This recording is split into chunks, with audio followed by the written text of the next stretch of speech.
सफर मेरे हम सफर।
तेरा रंग साया बहार का, तेरा रंग साया बहार का, तेरा रूप आईना प्यार का।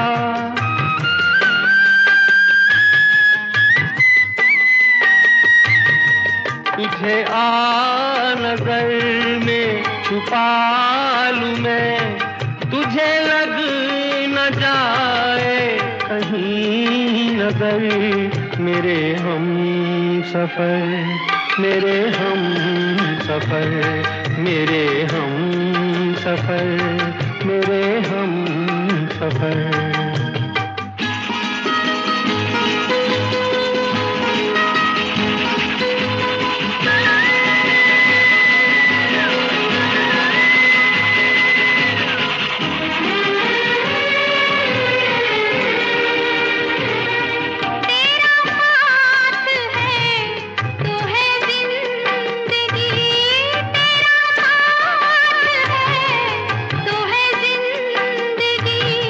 तेरा प्यार है तो है रोशनी, तेरा प्यार है तो है रोशनी।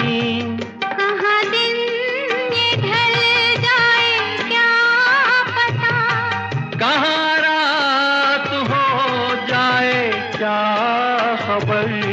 मेरे हम सफर मेरे हम सफर मेरे हम सफर मेरे हम सफर। किसी राह में किसी मोड़ पर कहीं चल ना देना तू छोड़ कर। मेरे हम सफर मेरे हम सफर मेरे हम सफर मेरे हम सफर। आज रोज मारा धर्मपत्नी मीना मिस्त्रीना विदाय समारंभમાં પધારેલ મંચસ્થ તમામ અધિકારીશ્રીઓ, તમામ શિક્ષક ભાઈઓ બહેનો તથા મારા પરિવારના તમામ સભ્યો તથા મારા આમંત્રણને માન આપી પધારેલ તમામ વાલા મિત્રોનું હું હાર્દિક સ્વાગત કરું છું। મારા પત્ની તારીખ 31/10/2025ના રોજ વય નિવૃત્તિને કારણે નિવૃત્ત થઈ રહી છે। તેમના વિશે મારા અનુભવ કહું તો તે ખૂબ જ સેવાભાવી, સ્વભાવે મૃદુ, તેમજ સ્વામિનારાયણ ભગવાન ગોપાલ સ્વામી અમુક શ્રદ્ધા ધરાવે છે। તેમની નોકરી નિર્વિઘ્ને પસાર કરેલી છે। મારા જીવનમાં તેમનો ઘણો જ ફાળો છે। કોઈ દિવસ કોઈ પણ કાર્યના ના પાડતા નથી। નોકરી હોવા છતાં મારા તથા મારા કુટુંબનું પૂરેપૂરું ધ્યાન રાખતા હતા। હંમેશા હસતા મોઢે તમામ કામ કરતા હતા અને આજ પણ કરે છે। મારા જીવનમાં તેમનો ઘણો મોટો ફાળો છે। મને સત્સંગમાં દ્રઢ કરવામાં પણ તેમનો સિંહ ફાળો છે। સંતોની સેવા પણ ખરા દિલથી કરતા હતા અને કરે છે। એ આજે નિવૃત્ત થઈ રહ્યો હોય, અમારું બંનેનું જીવન સ્વતંત્ર સત્સંગ પરાયણ જીવીએ, મહારાજની આજ્ઞા મુજબ સુખી જીવન પસાર કરીએ તેવી શ્રી ગોપાળાનંદ સ્વામીજીએ પ્રાર્થના. અસ્તુ. જય સ્વામિનારાયણ. ખૂબ ખૂબ ધન્યવાદ. એક સફળ મીનાબેનના વિદાય સમારંભની અંદર મંચસ્થ મહાનુભાવો, તમામ શાળામાંથી પધારેલા શિક્ષકો, એમના પરિવારના સભ્યો, સગા સંબંધી, મીનાબેન ઈજબડિયા શાળાની અંદર નિવૃત્ત થઈ રહ્યા છે. પરંતુ મીનાબેન વિશે એક વાત કરું કે જે મેં બીટી શિક્ષકનો ચાર્જ લીધો એ સમયે મીનાબેન એ વખતે આચાર્ય ગાભુભાઈ હતા અને ગાભુભાઈનો ફોન આવ્યો તો મીનાબેન સ્વૈચ્છિક નિવૃત્તિ લેવા માંગે છે. એ બાબતે મારા ચર્ચા થઈ જૂથ મંત્રી સાથે. પછી મીનાબેન મેં એમ કીધું, બેન તકલીફ શું છે, અમે છીએ તમારી પડખે, તમારી નિવૃત્તિ થશે તેઓ ચિંતા ના કરતા, તમે નિવૃત્ત થઈ જશો. અને ખરેખર મીનાબેન એ વાતને સ્વીકારી એમની અરજી પાછી પણ લીધી સ્વૈચ્છિક નિવૃત્તિની.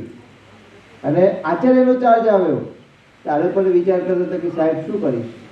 બેન તમે કોઈ ચિંતા જ ના કરતા, બધું કામ પૂર્ણ થઈ જશે, આપણું તમારી નિવૃત્તિનો સમય પણ એકદમ સરળતાથી વહી જશે. એવા મીનાબેન સરળ, ગમે ત્યાં હોય તે એમની જે શિષ્ટાચાર છે એ એમની પાસે શીખવા જેવું છે. ભલે ઉંમરમાંથી ઘણા મોટા છે પણ જે હોદ્દાનું માન આપવાનું છે એ બેન પાસે શીખવા જેવું છે. ગમે ત્યાં મર્યા હોય તો રિસ્પેક્ટથી વાત થાય. અને એટલા બધા સત્સંગી માણસ છે કે ખરેખર એ નિવૃત્ત થઈ રહ્યા છે. પ્રભુ સ્વામિનારાયણ ભગવાન એમને સારી એવી શક્તિ આપે અને દીર્ઘાયુ બને અને સમાજની અને કુટુંબની સેવામાં એ જોડાય એવી શુભેચ્છાઓ. જય હિન્દ, જય ભારત.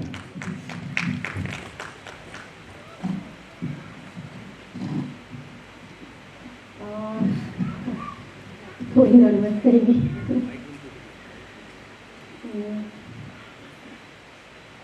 जिंदगी के सफर में गुजर जाते हैं जो मकान, वो फिर नहीं आते, वो फिर नहीं आते.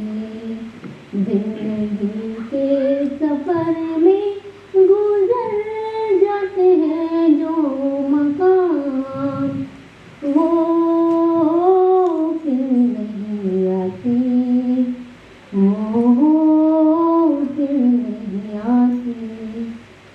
लोग मिलते हैं, फूल खिलते हैं, अक्सर जो फूल मुरझा जाते हैं, वो बहारों के आने से खिलते नहीं. कुछ लोग जो बिछड़ के गुजर जाते हैं, वो बहारों के आने से मिलते नहीं.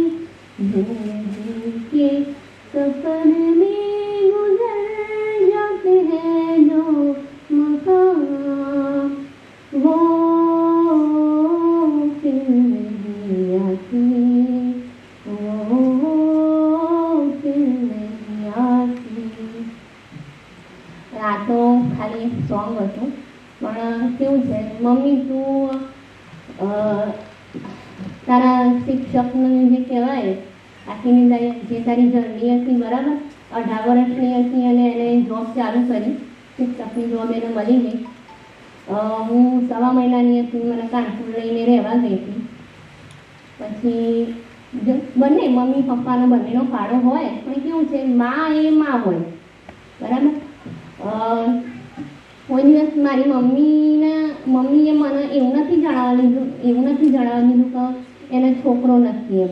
મમ્મી પપ્પા બંને, હા, કોઈને બી મને એવું નથી લાગ્યું ક્યારે કે મમ્મીના મનમાં કે પપ્પાના મનમાં એવી શંકા થઈ હોય કે સારું છોકરો નથી બરાબર. બીજી વસ્તુ, મમ્મી તું રિટાયર્ડ થાય છે બરાબર, તો કેવું છે, તું એવું ના સમજતી, બરાબર? આ તારી છોકરી છે, બરાબર? રિંકુ એ હંમેશા તારી જોડે જ રહેશે, બરાબર? તારે કંઈ પણ કામ આવી જાય ગમે તે આપણે, બરાબર? તારે મને ખાલી ફોન કરી દેવાનો, બરાબર? તારે છોકરા જેવો નાનો ભેસ જમાઈ મળ્યો છે, બરાબર? તારો ભાણિયો આપણો પરમ, બરાબર?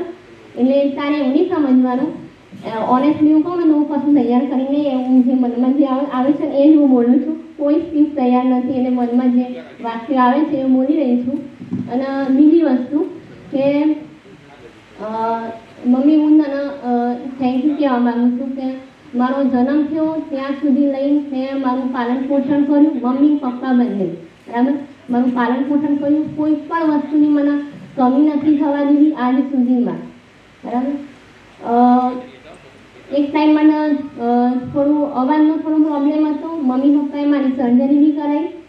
ફૂલ મમ્મી પપ્પા બંને ફૂલ કોન્ફિડન્ટ મારા માટે, બેટા કંઈ વાંધો નહીં, તને જે ગમે ને એટલું કર, બરાબર? સર્જરી કરાવી. સર્જરી પછી થોડો અવાજમાં થોડો સુધારો થયો.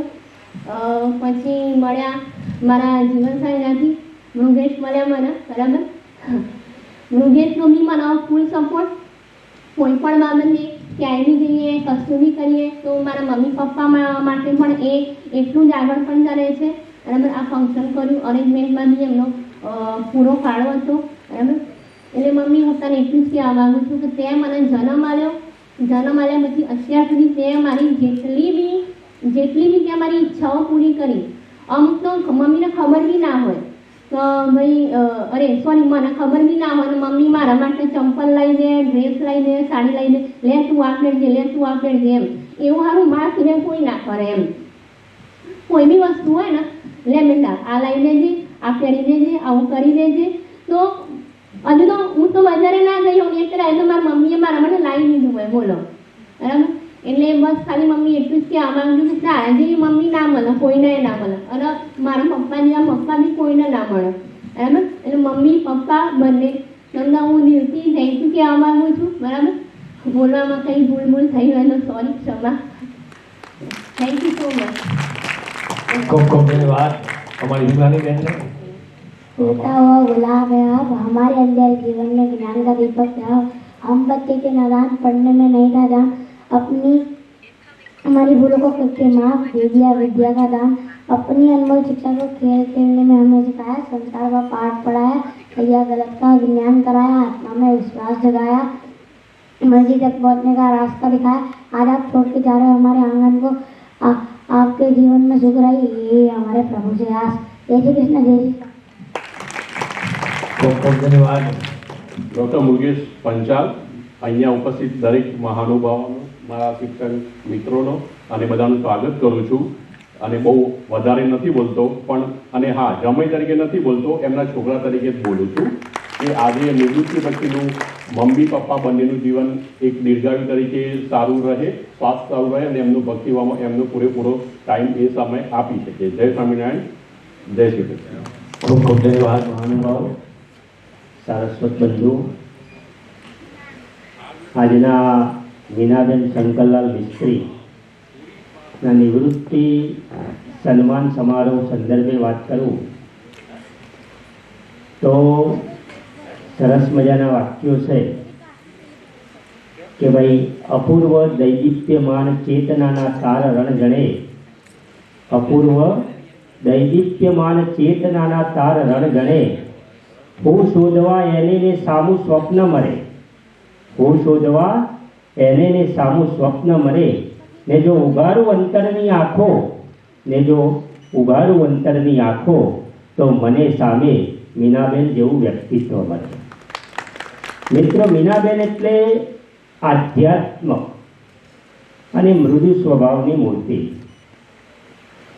આમ તો એવું કહેવાય કે આપણે કોઈકની ત્યાં પ્રસંગ હોય ને આપણને આમંત્રણ ન હોય ને આપણે પહોંચી ગયા, એવું કહેવાય છે કે ભાઈ આ કબાબમાં હતી. તો મારે ને મીનાબેનને તો કોઈ પરિચય નહીં, પણ મારા સ્ટાફમાં કૃણાલભાઈ છે, એમના મમ્મી નૈનાબેન કર્મભૂમિ પ્રાથમિક શાળામાં હતા અને એમના વતી મારો એમની સાથે પરિચય થયો. અને જે કંઈ પણ પરિચય થયો, મારા જોડે રૂપિયા ગમે એટલા હોય પણ એનામાં તો મૃદુ